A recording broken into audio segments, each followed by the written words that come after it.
Welcome, everybody. Today is Wednesday, April 16th, 2025, and we are at the iBug Android Insight call.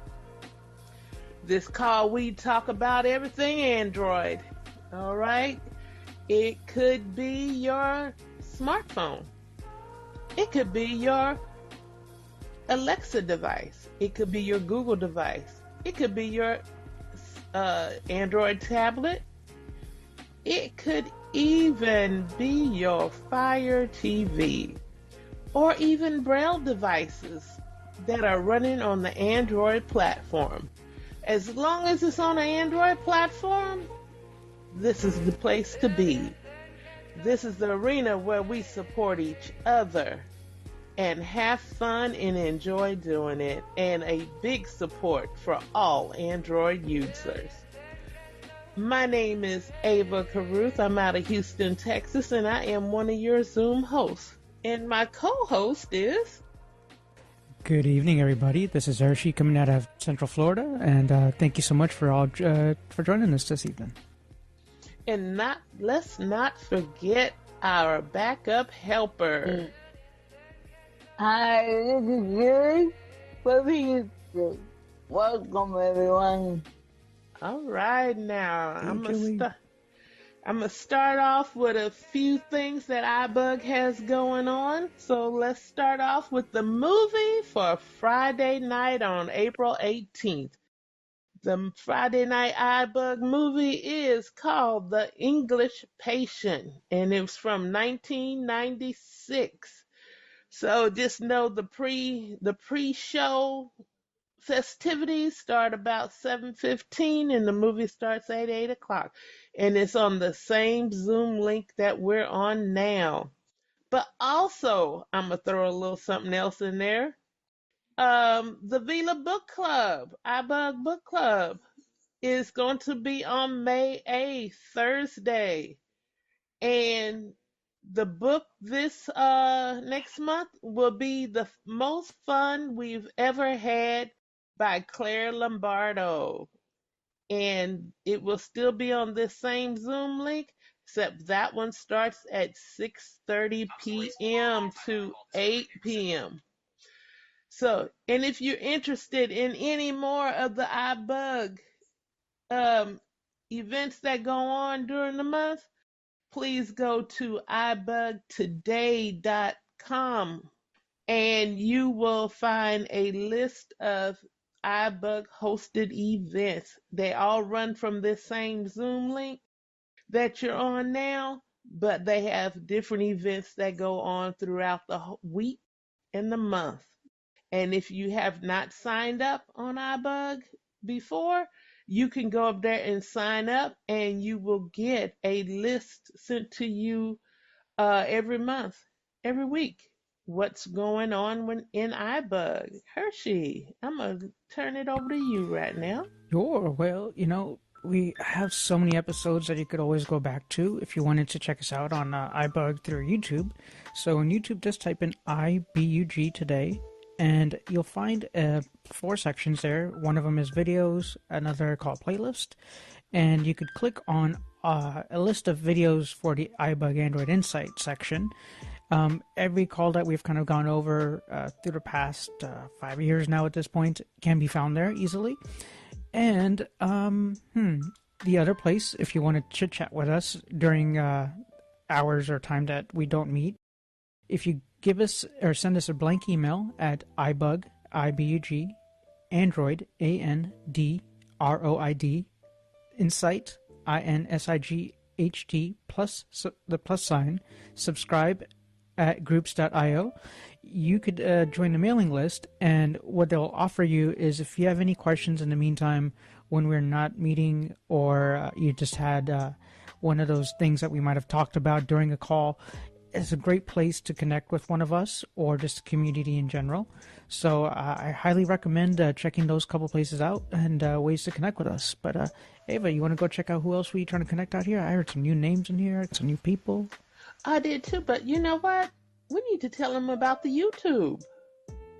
We did, but you know what? With the YouTube, if you go to, like I said, youtube.com and type in iBug today, one other thing that I wanted to also make sure that you also go check out the website. We do have our raffle of a $500 giveaway, and it'd be really cool, Ava, I think, if one of us got this, don't you think? I mean, come on, the Android Inside team, come on, I'm just saying. Yep. So, yeah, so let's go ahead and open up our floor to see who we have out there, because I know I heard a couple of new voices this evening. So, at this point, we would like for y'all to introduce yourselves, but also let us know who you are, where you're calling from, what type, if you're new to the call, what type of Android device you have, and how did you hear about us? So let's go ahead and open up the floor for people to introduce themselves. Just feel free to unmute yourself and let us know where you're coming in from, and stage is yours. My name is Clay Brown, and I'm curious about Android. I'm an iPhone user, but I've always been curious about Android. So I'm just sitting and listening to hear the experience of the Android users and how accessible and easy it is to use it. Nice to meet you, folks. Pleasure to meet you as well, sir, and thank you so much for joining us for your first time. And yeah, if you have any questions, thoughts that even kind of sprout out during our show, feel free to just come in the lull of a conversation and ask anything that you're interested in. So thank you so much, and welcome to the show. Thank you. You're welcome.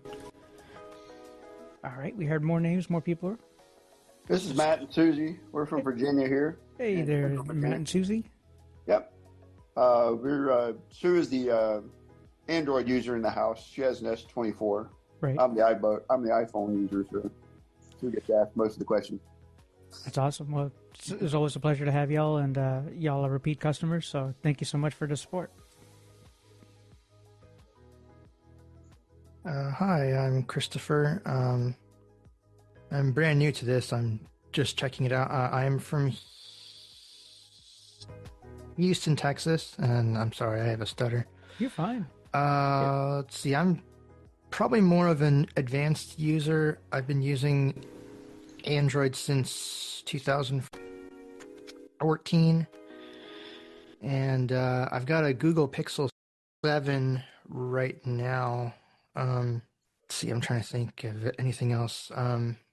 I do also have the Sense Player from Selvis or Hims, which I guess it runs Android, although it's invisible to the user generally. But yeah, so that's a little bit about me. It's a pleasure to meet you, and like I said, it always feels great when I'm not the only one. When I say, yeah, I was using Android since 2013, 14, people just give you that weird look. But I appreciate you to at least let me know where you're coming in from and your experiences with Android. So it was a pleasure to have you. Thank you so much. Alrighty. All right. Anybody else want to introduce themselves? Let us know where you're coming in from and kind of your experiences with Android. Huh. Okay. Quiet audience today. I guess our friends don't want to say hello to us, huh, Kevin? Mm-hmm. Just kidding. But it's always great to have everybody. So, Ava, if you're ready, I'm ready. Go ahead. Okay. This is Danny from Illinois. Hey, Danny. I've been on here before. Well, welcome I think back. Was it last month or something? It was a couple of months ago. Okay. But welcome back. Could you remind us what is your experience with Android? Well, like I said, for Christmas, I just got a 9A Plus, and I had a question about it then. I still have more questions as I go along. All right. Sounds fantastic. I'm deciding whether I want to switch over full-time completely, from iOS all the way to Android. Yeah, I remember that discussion that you brought up to us a couple months back, and I was just, it's interesting when something does break. I did get it. I did get the the turning on and off talkback thing to work. Worked out perfect. Well, Miss Ava, I'll hand it right back to you, and if you want to see what other questions people may have or get more introductions going. Yeah, well, did I hear someone? Okay. This is Clay Brown. I just wanted to ask the Android users. Now, if I get an Android device, what happens to my Apple subscriptions? Do they go away? Do they transfer to Android, or how does that work? Fantastic question. And just for a quick bit of clarifications, which services are we talking about specifically in the realm of subscriptions that go away? Well, Clay, what it is there are some subscription apps that are on both Android and iPhone, Apple product.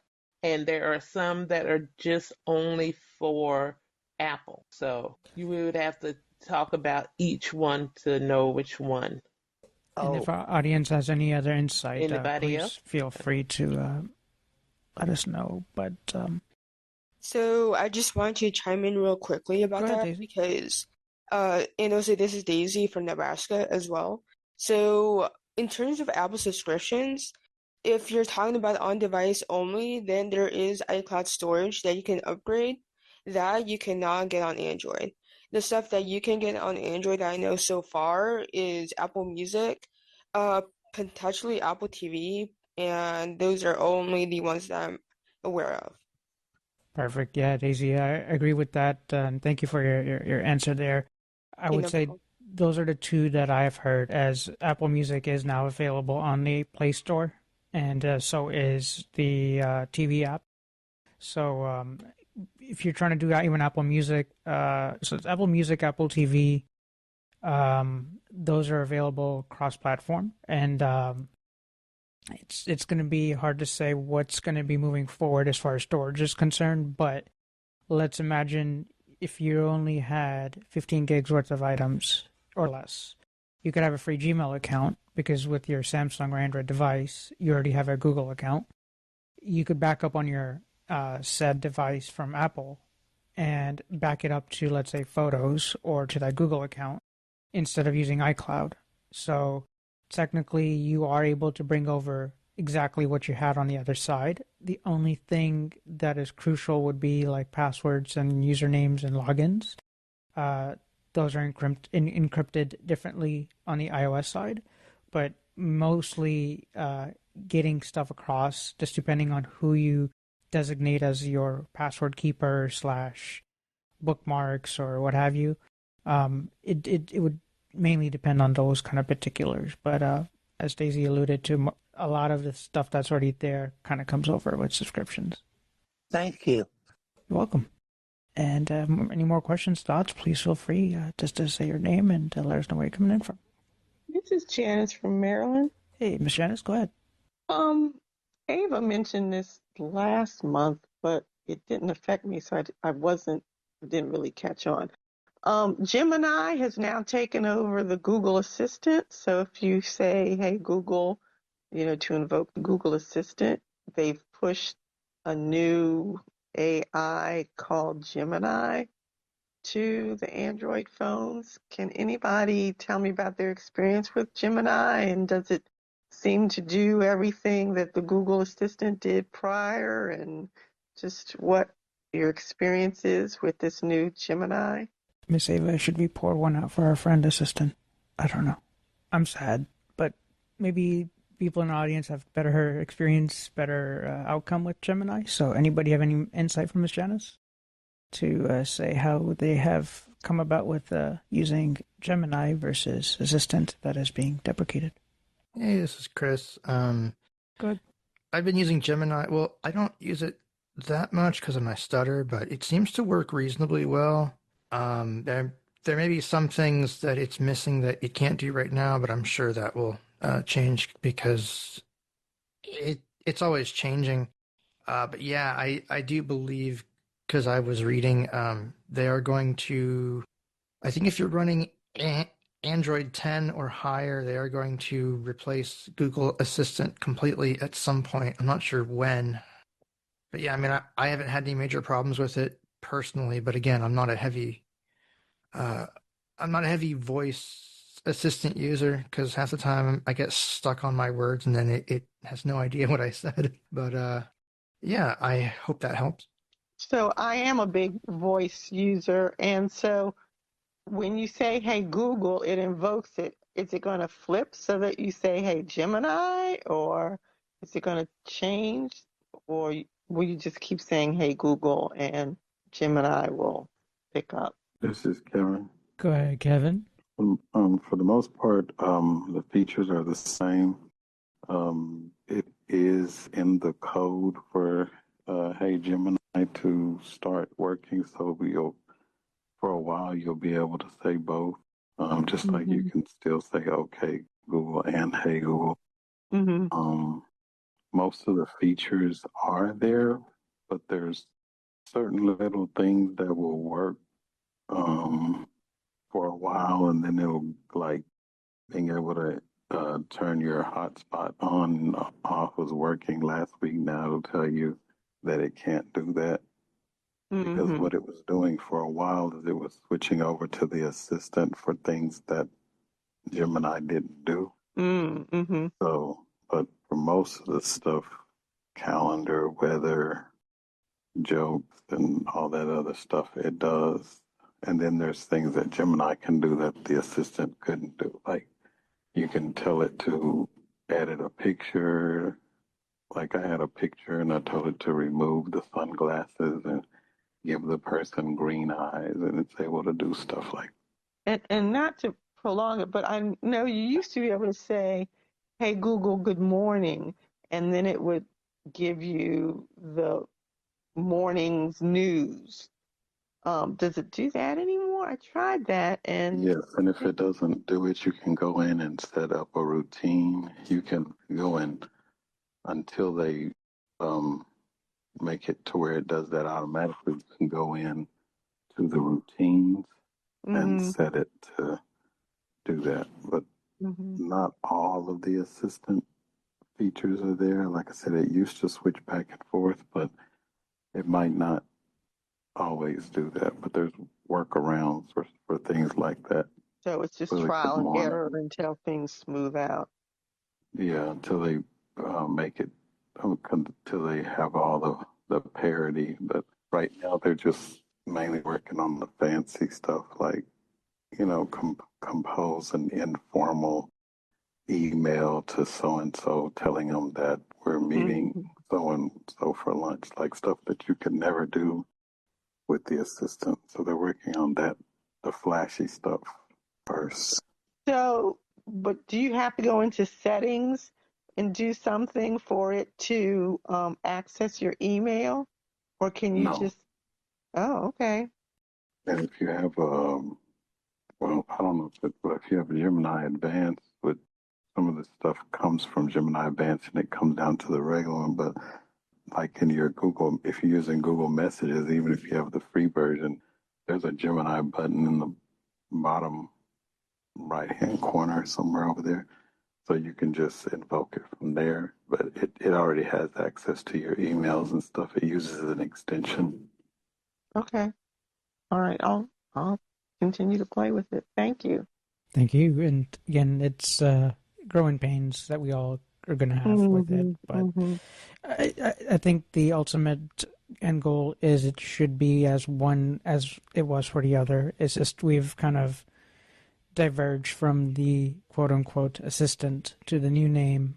And where the sluggishness will happen is between manufacturers. So like I'm using an S22 Ultra. I'm still using Assistant technically, but I'm sure So it things hasn't pushed Gemini to you. It may or may not have, but I've just been dancing the dance every single day, and also with my speakers. Whatever my speakers do, I'll do. So for this moment, OKG is the way I evoke my speakers to say turn different temperatures of my light bulbs or change the colors and what have you. So until that process doesn't change for me specifically, then why kind of bash my head over something that I don't need to worry about I need to worry about it. Right. And I'm already in the preview program for the Google Home app. So most of these features, whenever you look at it in the assistant format or the controller of your home, may that be it with thermostats, with light bulb, it's worth it to just kind of look at what the Google Home app is doing for you, because you could, if you have different Philips Hue light bulbs, sink light bulbs, you could control those. You could control thermostats, Right. and a lot of those things are also getting to be a point where Google are doing different move. They're basically doing different moves with their parts because they're using Matter-enabled devices. So even like smoke detectors and things like that, they're changing as well. So right now, I would say give Google that it's learning pain, it's learning, growing, whatever you guys want to call it. They're growing up. It's Like adolescent. with my phone, I didn't do anything. It's just that when I started saying, "Hey Google," first I noticed it because it was a different voice, Right. and and And that's there's one of the telltale signs if for anybody on the call is you'll hear right, it was a different voice, a and then realistic voice. if you have some site, you'll see a screen comes up and it says it's Gemini, blah blah blah. So it was the user does nothing. It was just push. Right. And yeah, so I mean, with all of the assistants and all the different variations of them, it's a hard thing to pinpoint to say, hey, this is how this is going to work for you. Because, example, if you have a Pixel 9, a year of the advanced Pixel model is given to you to use. So there are certain features that happen on a Google Pixel device that may not have happened on the Samsung device. So you just kind of have to pick and choose. And we've already seen, with iOS, ChatGPT is kind of the premise of how they have their iOS or AI going. But we just kind of wait and see, and then kind of we'll hear back next month and see where we go, because next month is also Google I/O. So we'll learn more about what Google are doing with Gemini and Assistant and all that. Thank you. You're welcome. All right. If anyone else has any thoughts, questions, please feel free. All right. Yes, not hearing too many, but hopefully everyone is adjusting with their Android devices as far. Currently, we're running Android 16 Beta 3, I think, at this point. So we're not that far out to getting Android 16 pushed out to devices. We heard moments ago with a couple people mentioned that they had like One UI 7 on their Samsung devices. So the majority of phones should be receiving the One UI 7 from up downwards to about the S22 to the S21 by May, is what I'm hearing. So that basically offers you Android 15 with One UI 7, and the Pixel phones, they are running the Android 16, Android 16 beta, Android 15 stable version right now.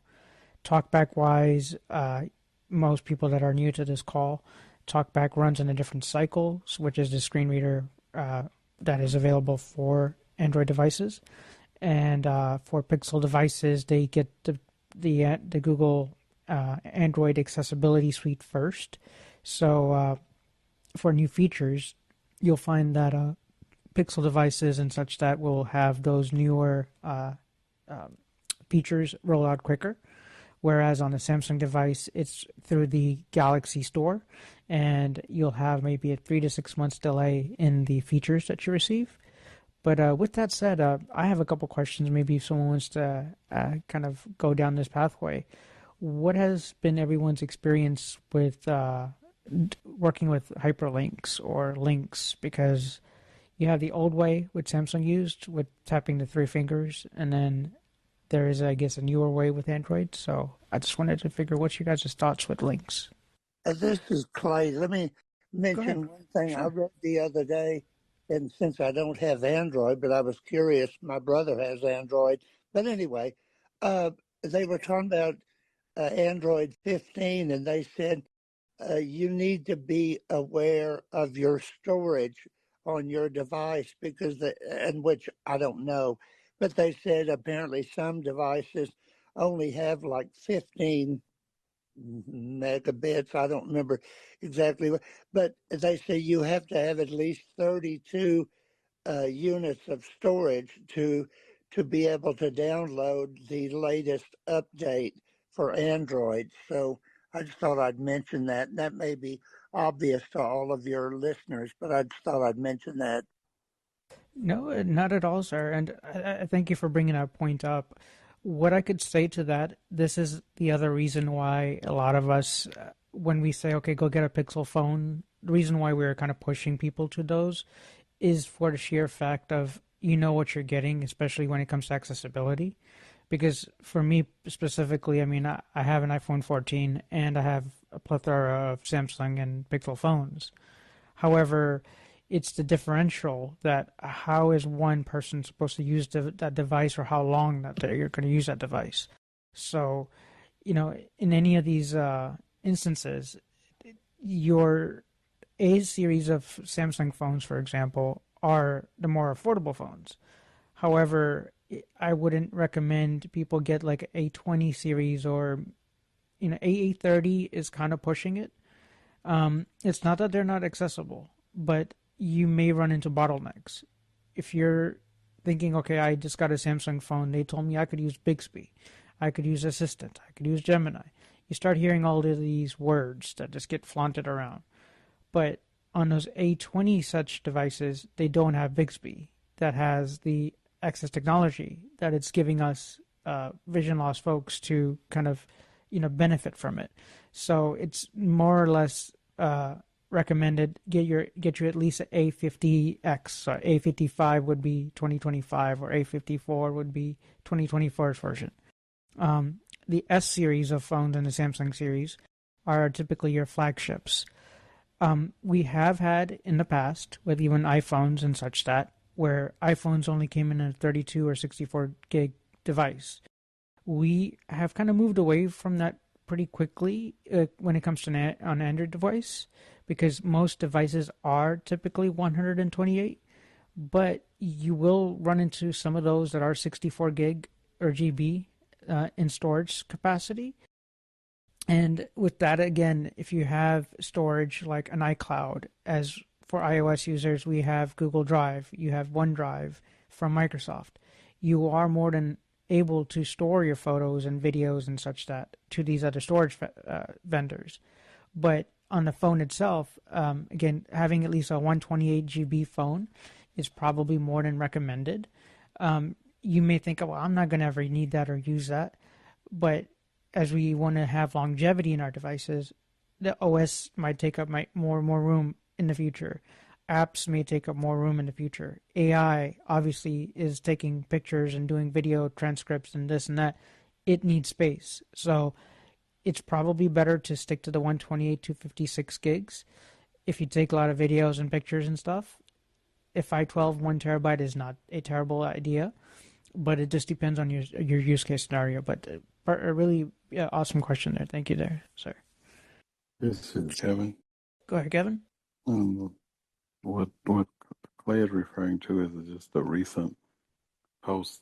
Google can put certain requirements. The 32 gigabytes is a new requirement for the base storage because the A series phones and Motorola, some of those phones, just to get the phones out the door, they would in the past they would come with 16 gigabytes of storage, and people would have to move their pictures or whatever to a SD card or whatever. So, but now because of AI and some of the other stuff, they're requiring that the base storage means the onboard storage be 32 gigabytes. And for most of the budget phones and mid-range phones, except for the Pixel line, you can expand your storage. You can buy just a micro SD card from the store or whatever and expand your storage. But the base storage now going forward, I think it's for Android 16, has to be 32 gigabytes. Thank you for the clarification. So there, Kevin, would you have any answers for that links issue that I have? Like which way do I hit links these days? Now the links you can just double tap. It doesn't click anymore when you have a link. So from text messages, even sometimes from the notification area, you can just double tap and open the link. So you don't have to wait for the clicking sound and tap with three fingers anymore. You can also swipe to the left or right with three fingers until you get to links and swipe down or up so that you can make sure that your focus is on the link. And then if that doesn't work, you can use the default Android way. You can double tap and hold, and then you'll have an option, copy or share. And if the other methods are not working, there probably most of the time there'll be an open option, but definitely copy and share. But they took you don't have to wait for the clicking sound anymore, at least not on a Pixel. Kevin, yeah, this is Ava. I just finally broke down and set up my new phone, my S24 FE. And from what I found, Kevin, in when I'm in, I guess it's Google Messages, I'm still getting used to it. Sometimes when I double tap on the link, it doesn't go. But if I three finger swipe, what comes up is actions. And then when I one finger swipe, when I hear that, it'll say the link name, or even if there's a phone number in there that in my text message that they want to say you can call. If I do that and once I three finger swipe and I hear action, then I one finger swipe, it will highlight that link and then I can double tap it, or it'll highlight, the phone number, and then I double tap it and it will, set the call. Yes, and on the updated, I'm not sure if the S24 is running TalkBack 15 1 or 2, but sometimes in the updated version of TalkBack, you don't even have to swipe with three fingers. You can just swipe up and you'll have the thumbs up. You can dial the phone number or you can launch the link. Okay. So that's where the link used to be. In the actions, you would tap once with three fingers and you say actions or links. They had two different options where you could go in there. But now, most of the time, especially in 15.2, you can just swipe up a lot of times and the phone number will be there or the option to launch the link. But sometimes if there's just a link there, or if there's a link and other stuff, if you just double tap, it'll usually launch the link. Like if it says your order has shipped or something and you want to go into your order, like from Macy's or whatever, then it'll usually just launch it now. But that's on 15.2. Okay. Thank you there, Kevin. So just to kind of clarify, 15.2 is the most latest version of TalkBack, and the latest way of doing it, which is tap with three fingers, go to the actions menu, and you'll find your hyperlink there. Is that correct? Well, that's the old way. That's the old way. She's saying that she swipes with three fingers, so that's a newer way. But now, most of the time, I can just double tap on the link. So if it's a YouTube link that someone sends or whatever, even if there's no play button in the field like there is sometimes, but usually no matter what the link is that someone sends, if it's a business or a person, usually you can just double tap and it won't make a clicking noise or anything anymore. It'll just tell you that it's a link, or you'll see the raw URL or whatever, and you double tap. And that's using one finger double tap. With one finger. Okay. And then if it isn't for anyone that, so basically because as we said with the FE, we're not sure. I don't think it has One UI 7, and I think One UI 7 had the newer version of TalkBack potentially. It's hard to say what Samsung is doing with TalkBack these days, but that's I just wanted to make that clarification. So either you use one finger double tap and it opens, or two finger double tap and hold, then you'll get your context menu to do the copy, share, paste, such that, right? One finger double tap. One finger double tap and hold. Okay. All right. And anytime that you're having problems like getting something to launch, you can always swipe with three fingers and go to the actions and see if the item that you need is in the actions for that. So either the double tap or copy or paste or proofread or whatever. Okay, perfect. Thank you so much for that, Kevin. Yeah, again, we have so many variations and transitions, as we mentioned, from Assistant to Gemini, and then we talk back certain ways that were the old ways of doing it to the new ways. So thank you for the clarification. All right, well, if anybody else has any more questions or thoughts, please feel free to just let us know who you are, and stage is yours. Hi. Oh, This sorry. hi, this is Susan. I have a couple questions. I need some help. I'm getting involved in a lot of virtual meetings, and I'm going through using Zoom and Teams. So they're coming in on my emails, and sometimes whoever sends them to me has that option where I can add it to my calendar. So I just hit the button and it adds it to my calendar. And that's good. But then there are other times when the person that sends me the email doesn't have that selection. So what I've been doing was I make a meeting on my computer, and I copy the information to the calendar. But what happens on the link is that the link doesn't always work. So then I have to go and find the email through my list of emails that I'm receiving. Then I have to use that link to hit the button to get on the meetings. And it's just back and forth, and it's getting too confusing for me to do. So I just need to know how to handle this situation better. Does anybody have any advice? Thank you, Susan. Yeah, if anyone has any advice from Susan here, that's trying to tackle links and maybe even a workflow that, if you're getting a bunch of different emails and Zoom links, what have you, what's your workflow with your device? This is Kevin. Go ahead, Kevin. So the fastest way to do it is when you receive the email with the Teams link or the Zoom link, double tap and hold and with one finger and swipe to the right till you get to copy link. That way you get the full URL. Okay. And then you with the assistant or whatever, what I do is just go ahead and say create new event, put the date and the time when it prompts you, and then go in and edit that event and drop the link in there. Okay, I'll try that. Thanks, Kevin. Thank you. And again, just and make sure you're using Google Calendar, even if you have a Samsung device.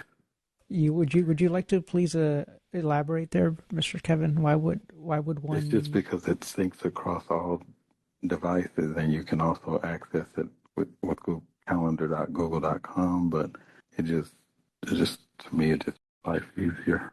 Okay, Kevin. So you're saying that if I'm on my computer and I want to set it up in a meeting, because I usually use Outlook. You're saying and I have on my computer where Gmail is hooked up to Outlook. You're saying to not put the URL in Outlook, but get it to the Gmail, and it should go across. Okay. If you wanted to do everything on the phone, if you do it on the computer, if you open the email, open up the Shift F10 or hit the applications key, open the context menu, and go down to copy URL, and then do Control Shift A or whatever you want to do, however you want to do. You want to do a meeting, or if you want to do an appointment, and then put the URL in the location and in the body or the notes section. Okay. All right. Thank you. Sometimes, even without Google Sync on, most of the time it will still prompt you on your phone or however you want to join. Most of the time it'll still send you the reminder or whatever, but there's sometimes that it won't, especially if you have another Outlook account as your default, then it won't sync to Google. Oh, okay. Thank you. Thank you. All right. So kind of to recap on that, just there's a choice of making that workflow decision. If you wanted to do it all on your phone, it is easier to invoke the assistant or go to your calendar for Google, start a new event, putting in a date and set information. If it's easier for you to use your computer to do some of this stuff, like let's say it's retrieving that Google link once you set it up from your phone, and you were to join on Zoom on your desktop. It might be the easier workflow to first start off getting it all set up on your phone and that kind of thing. And then when it comes meeting day, meeting time, calendar.google.com, okay, that's the hyperlink. You heard the hyperlink, you hit enter, JAWS or NVDA jumps you into the meeting, or even VoiceOver with the Mac computer. So there's varieties of ways of kind of thinking about the whole workflow. But I think I heard Clay earlier. If you had a question or thought, sir. Hey, this is Chris. Okay, go ahead, Chris.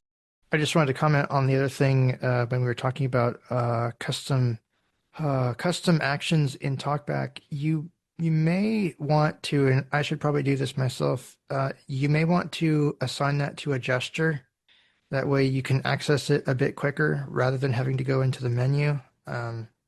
You would go into TalkBack settings under customize gestures, choose a gesture, and then look for show custom actions.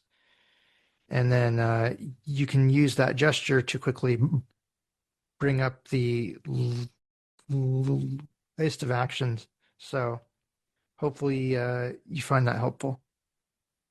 Hey, thank you so much for that. That definitely sounds super helpful. So basically you're saying you could customize the actions menu under customize gestures? I don't think you can customize it, but what I mean is basically you can get there quicker. So instead of having to bring up the menu with a 3-finger tap, right, you can use whatever gesture you chose and go right to the actions.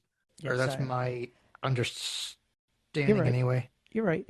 And I do that often where like 2-finger play pause is also this play pause on iOS devices. And so I will sometimes just switch it to a 1-finger swipe up and left, and that's my play pause, or swipe left and down. That turns off my spoken speech on and off. So it's just like drawing a little squares or little designs on my screen, but I know that I have full control rather than, okay, my fingers are sometimes not behaving today, or I have MS, so sometimes I don't always do the double tap properly or something. And at least have control over using 1 finger if I needed to, if that was a thing that people needed. So a great point there. Thank you so much for that point. All right. More questions or thoughts? Please feel free to just say your name and let us know your question. This is Danny here. Go ahead, Danny. I have a question about, I'm getting ads in my notifications, like for Chime Banking and all those things. Is there a way I can block them? Could you provide just a little bit more context and which? When I go into my notifications, in the notification shade, that's where I'm finding all these ads, like get 6 free months of Sirius XM, Chime Banking, all Copy of it. That. And it's right there where the notifications are. Understood. I will throw it back to the audience. We have a pretty smart panel of audience here that probably know a couple of tips that could probably help you with this. So anybody have any answers for Danny with getting rid of some of those pesky notifications or something like that, Sirius XM? And what type of device are you using, by the way, Danny? I got the 9A Plus. Okay. So that's a Samsung device, I'm going to guess? Yeah. Yeah. If you go under the notifications, I mean, there is, ways to permanently say, don't show me this ever again, so to speak. But it would be wherever you would click on or tap on that individual notification. Oh. Well, I looked there and I couldn't find it. But my stuff for Odyssey, I got rid of. I was able to stop those. Right. Because I have the Odyssey app on here, and I was able to get rid of those. The only other thing I could think to say to try out would be, because I'm thinking of Sirius Sony. That probably came from somewhere else, not Sirius XM. Sometimes different companies will do partnerships with others, and that's where they kind of sneak in. But let's say if you have something like Chime, go under your app store, and just to check under your app store to see that you don't have some of these apps that you're not using anymore, such as maybe Chime, and to uninstall those apps they'll be uninstalled from the device, but they'll still remain in the cloud, so to speak. So if you needed to come pick them up later, they'll still be available to you, but you don't have to have them on device just to see if some of those notifications are being passed Yeah. because of that. Okay. And if anybody else had any thoughts, go ahead. Speaking of deleting apps, how do you delete an app without going in the settings and deleting it that way? Is there another easier way to delete apps if you have to? Hey, Miss Amazon lady, you over there? You're a fee over there, right? You have a Samsung? Miss Amazon lady? Sorry, I'm just trying to get a hold of Miss Ava over here. Yes. Would you happen to know how do you delete an app? I mean, you just got a new shiny FE over there. How do I? This is Quentin. Go ahead, Quentin. Quentin, help. So the easiest way is to tap and hold the app. You'll wait for the menu. It usually has a sound. Yeah. That'll pop up. In that menu, you have like various options depending on the app, but at the bottom, two of the options is to remove it from the home screen and then uninstall. So if it's an uninstallable app, you'll see uninstall and you can uninstall it from there. And all you had to do was press and hold, I think it's 2 seconds, maybe 3. But you'll hear it. It'll make a sound. Okay, thanks. You're welcome. This is Kevin. Go ahead, Kevin. If you're in the app drawer, it's part of on Samsung phones. I don't have my Samsung here, so I can't check this for sure. But if you're in the app drawer, you swipe up with one finger, and uninstall will be part of the actions on a Samsung phone. If you're on a Pixel phone, you go to where it says app details, and then you have to swipe to the right to get to uninstall. So on Samsung, it's part of it's going to be add to home screen, uninstall, and create a folder with this app or something like that. Thank you.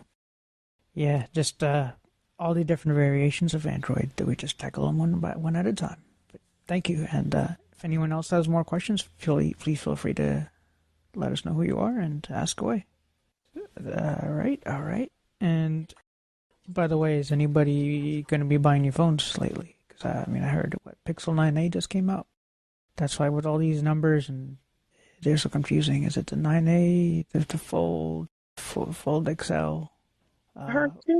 Yeah, go ahead. Kind of to that point, a Low Vision Resource Center here in Metropolitan Washington, they want to purchase an Android phone so they can learn it. So when people come in to the resource center, they're able to give them instructions on how to operate an Android phone. I guess most of their experiences is with iPhones, and there are a handful of us who do use Android, but they were asking for a recommendation of which phone to purchase. They were probably going to purchase a refurbished one so they could save some pennies. I know it might be a subjective question, but are there any recommendations? All right, everybody, you got to be subjective. Come on now. I'll let the audience kind of give their opinion at this first. I'll let the audience, if the audience have any suggestions, please feel free. Are they just looking to do just one specific broad Android phone, or maybe one so or if two? someone comes in, I think they only want one. They only want to purchase one. But when somebody comes in, they can walk them through the accessibility settings, and Right. so they're probably all the same on all the phones. But I have a Fold, and I know they didn't want to buy that because that would be more expensive. So I that's all I've ever had are Folds, so I didn't really know what to recommend other than that. Between the two, I guess if you had to do a blanket device, because there are some differences between how TalkBack acts with the Pixel and how it does with Samsung. Mm-hmm. Please forgive me, I had oral surgery like a week ago. I'm still getting past it, so I kind of might sound a little funny. We wouldn't But have known it. so because I have both, I have a Pixel and there's some really weird differences, Mm-hmm. Mm-hmm. but in general, honestly, I'd probably say go Samsung because Pixel, even though there are some subtle differences, the majority of the actions are the same across both. So again, it's kind of if they want to go the cheap route, actually I'd probably go Pixel to be honest. They're they're generally cheaper. Such a Um, difficult decision, ain't it? yeah, it's a difficult one, Mm-hmm. you Mm-hmm. know. Now if they got two cheap, phones, then that'd be different. I'd be like, oh, we'll get like a What? Pixel 7 or something, and and then like a Samsung. I don't know. Most of the A series, they're pretty cheap anyway. So when Um, I hear you guys talk about the S24, I don't know, is the S like more of the upper phones, do you think? so yeah, and the generally the S's are like the flagship phones. They Uh-huh. come with it's kind of like with iPhone, you have, the iPhone 16, and then you have the 16 Pro, and then you have the Pro Max. With Uh-huh. Samsung, you have the S25, and then you have the S25. Well, they don't, but you'd have like an S25 Pro and then the S25 Ultra. So I want to say most are either S number and then S number Ultra. That's how it's been. I want to say since the S20. Mm-hmm. Y'all Yep. correct me if I'm wrong. Yes. Um, but then you have like the Note. So it's like you have the S25, and then you have the S25 Ultra, and then you have the S25 Note. You know, it's they're just higher end, have, better, Mm-hmm. usually Mm-hmm. better hardware, or Mm-hmm. or not really so much feature wise. Now camera is kind of the difference, the regular version, oh, it's got a good basic camera. The higher version, it's a lot better, sort of thing. That's usually where the difference is. To kind of compete with iPhone, since the Pro Mm-hmm. Max has it's got the greatest camera in the world. Um, so everyone goes, Samsung Ultra. Same with the Pixel. Um, I mean, a standard Pixel, yeah, that camera's garbage. Oh well. But I mean, it'll do what you need. Snap photos Mm-hmm. of your cat Mm-hmm. and whatever. I mean, it's great, but you're I wouldn't really try to use it for like content creation. That's just no. Um, So so normally you, I wouldn't tell yeah. somebody to buy old technology, but is like a 24, is that real old for if No, they no. have? Actually, you can go down to a 21, actually. Mm-hmm. Is Mm-hmm. would not be too bad, and that's 21. And again, you have the A versions, which you'd have to ask everyone else. I don't know the correlation for the A version in comparison to the S version. So Mm-hmm. all the A versions are just cheaper, you know, plasticky versions of the S version. But Is the is accessibility features should be the same. yes, They are Mm-hmm. the yes, Mm-hmm. same. they The are the thing same. the thing is if you they is looking at the clientele they are going to be training this with.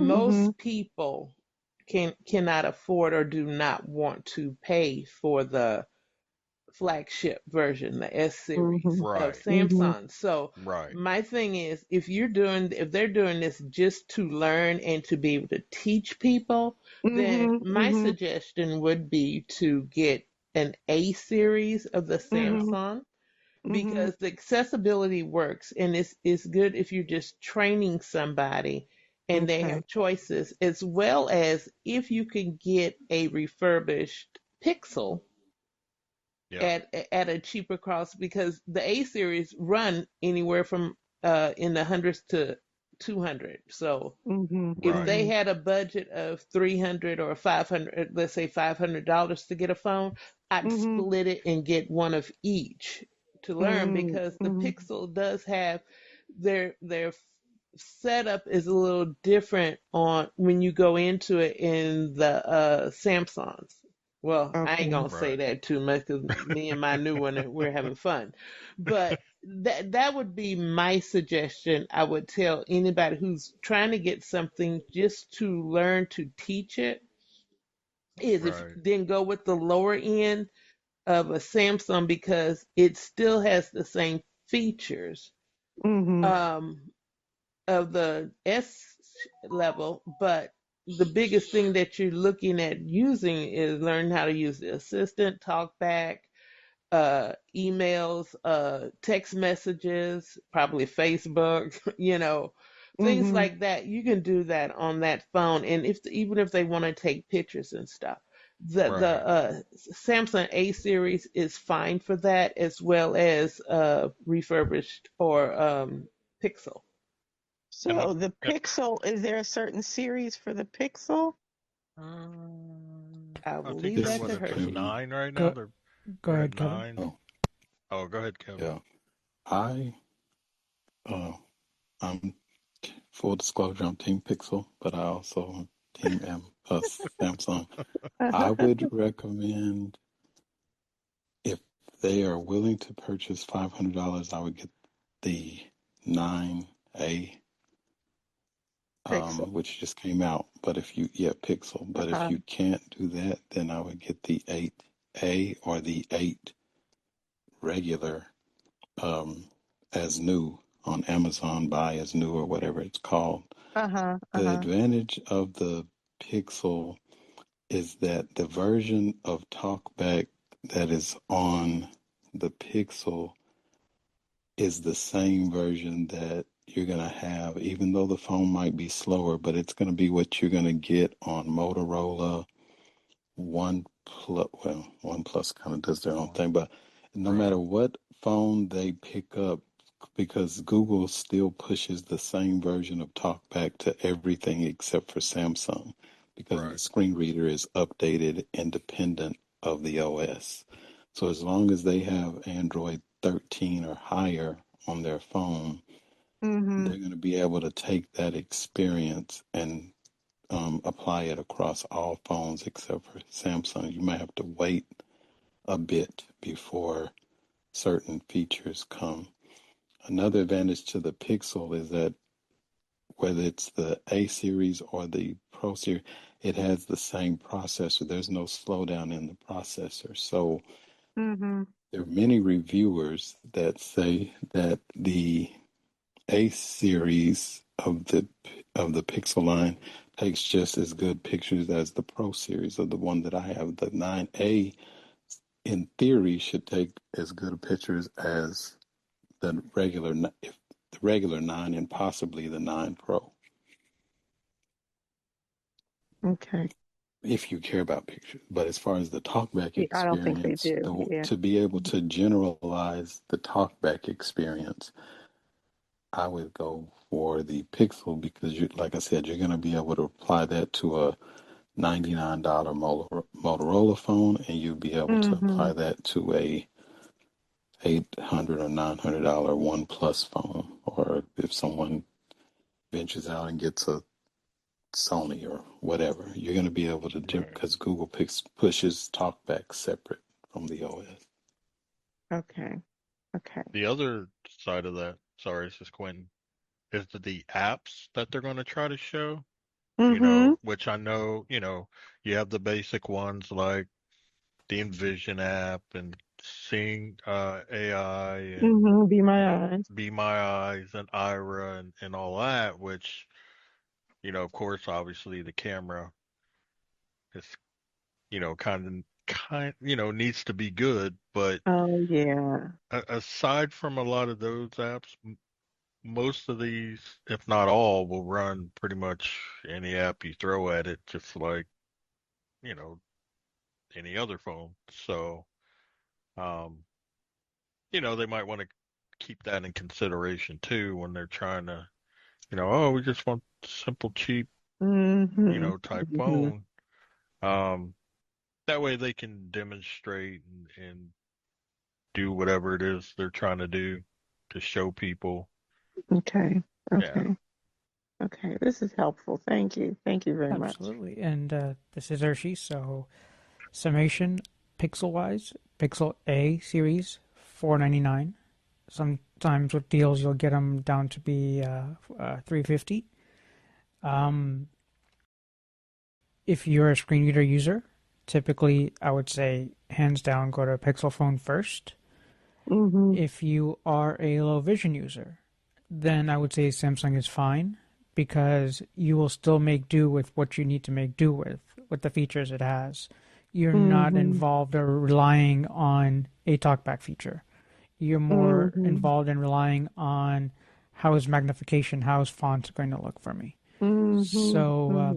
when you That's look a at good point. the different screen sets, even if you get an A series and then a Pixel A series as well on both sides, Mm-hmm. that $1,000 might actually do you serve you just right, just because you'll get a taste of it. The only thing to be aware, as I said initially in another question, was that try not to get like a 35 or a 30 something. Try to go for a 50 something. Because again, you may or may not have Bixby. You may or may not have these little bitty features that mean a lot to us, but may not mean a lot of to anybody else. And I've Mm-hmm. seen that more over and over where, oh, the A20 or the A15 doesn't have Bixby in it. And that person's in their AT class just don't know what to do because they got burnt by the cell phone carrier just because, oh, we'll give you a free phone. And free Mm-hmm. phone doesn't always mean free, as we learned that Mm-hmm. the hard Mm-hmm. way. Free isn't always great. Yeah. Right. So, I mean, the Fold, you have a premium phone. The Mm-hmm. Flip, that's a premium phone. Mm-hmm. Um, for the S series, as stated, those are all flagship phones. Mm-hmm. Affordable, maybe. So Pixel 9, especially with their series, it's a 7-year operating system update. So the phone will Mm-hmm. last said company divided by 7 years. So if you are trying to Mm-hmm. present it to your constituents, Mm-hmm. Mm-hmm. just divide it all by 7 years. And Okay. that means that whatever the cost is, divide by 7, and then TalkBack is on a different cycle. So Mm-hmm. if they were to say they bought a 256 gig phone or even a 128, you might get a pretty decent price on it. And if it's, let's say, 1 year older, you might get that deal to be even cheaper there. What do the Pro and the regular phones offer as far as differentials? Maybe an extra camera, maybe more battery. So like a Mm-hmm. Pixel 9 Pro XL adds a 3000 nit screen brightness compared to a 2700 nit screen brightness. That's not going to be that discernible for many people. But I Mm-hmm. mean, if you are a low vision person, that might just be night and day for you because that's about 300, nits brighter. Mm-hmm. And as far as extra cameras and all that, every one of these phones will do Google Lookout, assisted vision, seeing AI, all of that. So that in learning those tools, it's not going to hurt you there. And it's not going to hurt said organization to have a phone in their arsenal for at least 5 to 7 years, where they're Mm-hmm. not going to have to keep repeating or rechanging the device. So Mm-hmm. those are some recommendations. Sony have been up and down with their branding, so I don't trust them because of I don't know if it's going to last me a year or two. Motorola only typically support a year or two, so I would avoid Motorola's or anything cheaper. Mm-hmm. We do have not the jitterbugs, but like the Vision Shell Classic and all those other ones, Mm-hmm. but they're just confusing more than they're helpful. Whereas Right. TalkBack is being made by Google, so that's where we Right. instinct to say get Pixel. Samsung is right on the back, but they have the better battery life, the better screens. So Mm-hmm. those are just a few things for your organizations to think about. And if you have more questions, you can always hit us up on the list. Thank you. Thank You're you. welcome. Thank you. All right. Any more questions or thoughts? Please feel free. All right. All right. So, um, has anybody kind of traversed into the Gemini being in your assistant world as well, like your Google speakers by any chance? Have you played around with it? And This is Clay. I just asked my speaker. Mhm. I just thought it'd be fun to say, "Hey, Gemini," and it didn't reply. So I guess it's so not. it's still waiting. All right. It's going. Yeah. Go ahead. Yeah, here lately I have been playing with it. I mean, obviously mobile, and it's done really well. I don't like ChatGPT. I understand most of you are like, "Oh my gosh, ChatGPT is so awesome." Yeah, I don't like it. Gemini, I do like. I wish, and I know that they're trying to do, well, they have like that live version, but I guess live with video or using your camera live instead of having to snap a photo and then ask your question. Um, but it does really well. I've also had it um take up like describe a photo I already had. Um, even though in the talkback menu you can do uh or the image Described image. Yeah. described image, which it Right. does really well too. Right. Believe it or not. Um, yeah, Gemini And does then quite for your well use too. case, you're using this on a Samsung device? Actually, I've used it on both. Um, my Pixel 8 and my S25 Ultra. It it's played nice. It does well. Um, I don't know. The Pixel is just weird. How so? Like, I guess it's because of a lot of the features that are on the um Samsung, because obviously the Pixel is a Google. It's all integrated, so you don't necessarily have specific, like I have to go to this menu in order to get this going, or I have to open this app or use this app to do this. It's either incorporated to where you just tell it, hey, do this. But like, one of the things that's weird to me is the accessibility menu options. Samsung, you go into, um, you can put different things in that menu, the little guy at the bottom, and you can add all kinds of stuff, magnifier, magnification, so live transcribe, et you're talking cetera, et about cetera. specifically here, Quentin, is the accessibility actual menu button that appears at the bottom of your screen, right? That's Right, what that's the namesake of it for a clever name. right. The accessibility menu. And even if you go into accessibility on the Pixel, that menu is it's basic compared to um, Samsung. So I'm really having a hard time trying to put things in the menu on the Pixel that I kind of use on my Samsung. It's been a challenge. Like I'm like, well, where do I go to put this app in there? You know, I don't know. I could understand what you're saying. So, one thing on Android 16 to kind of update everybody, and you'll find that accessibility menu is pretty much second to last on the list of your settings. So, to find your accessibility settings menu in general is easier that way. But what Quentin is talking about, so there's an actual button that you could have on the bottom of your corner of your phone.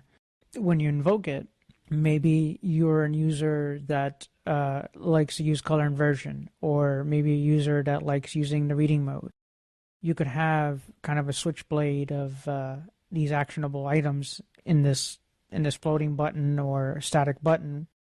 And Christopher earlier also mentioned gesture actions. So you could customize a gesture. So, for example, I do color inversion, and on my S22 Ultra, I use that gesture to change the color inversion.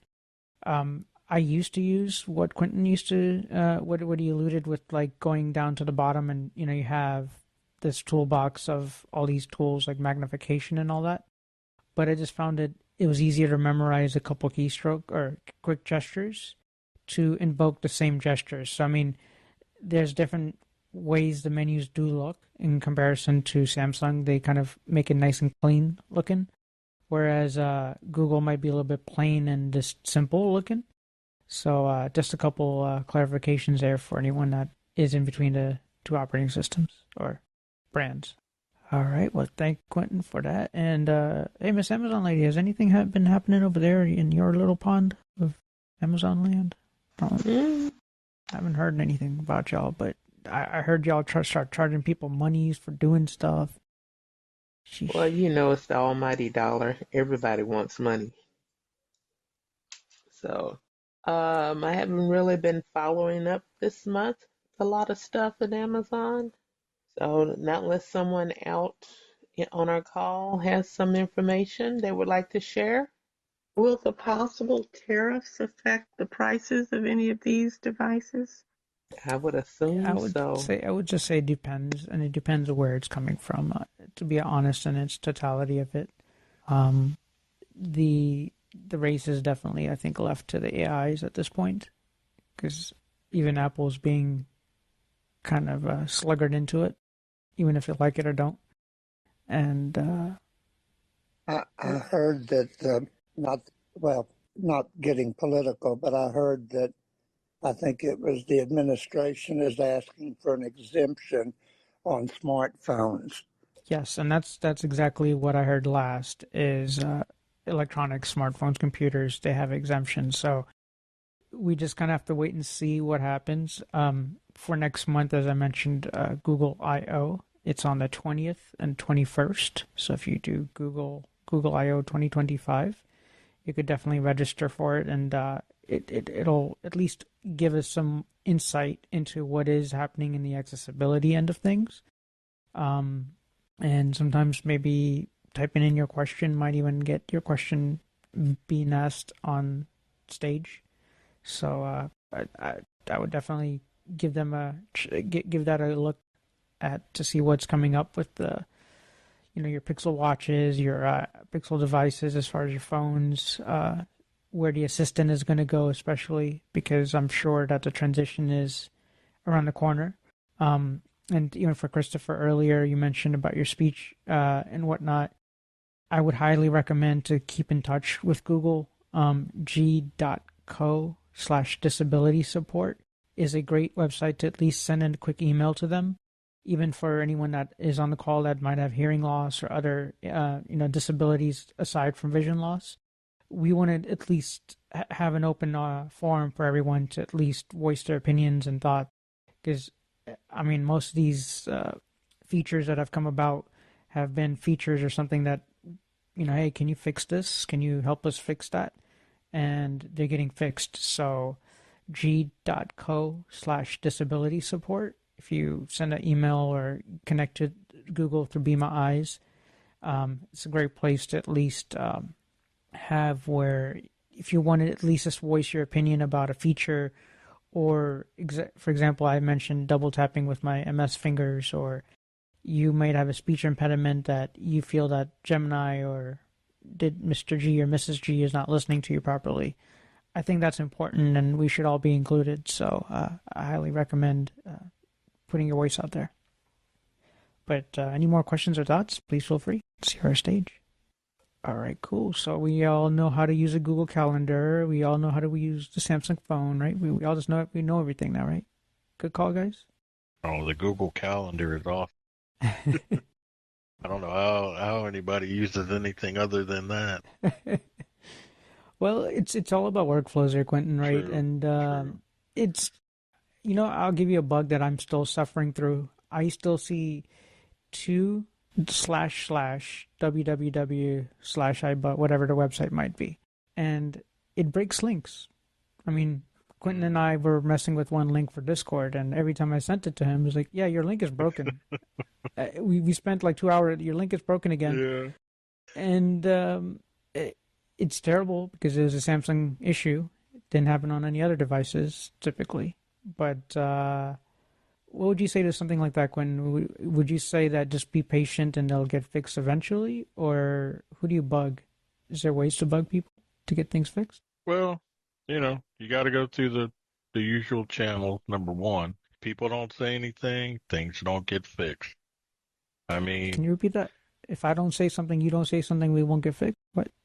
yeah, if no one says anything, then these things won't get fixed. No one really knows because, if you had an issue, but you're the only one who said anything, it's kind of like, well, maybe it was, just your setup or whatever. But if more and more people, say, hey, this is a problem, it gains that attention for change. Um, then two, I mean, come on, like, I'm sorry I forgot your name, but like the gentleman who, he has a stutter. Like, I just had mouth surgery. You know how many times I have to yell at my A lady to turn off the light, where I never had that issue until I had to tell her while I have this going on? Like, it's those types of things that create another obstacle on top of whatever else, you know. And I mean, a lot of us should do dictation.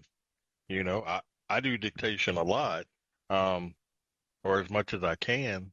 It's just less strain on my eyes. But again, you can't just If one dictate gift and I could give you, send. Quentin, for tonight, if one gift I could give everybody, just remember next time you're using dictation to say new paragraph.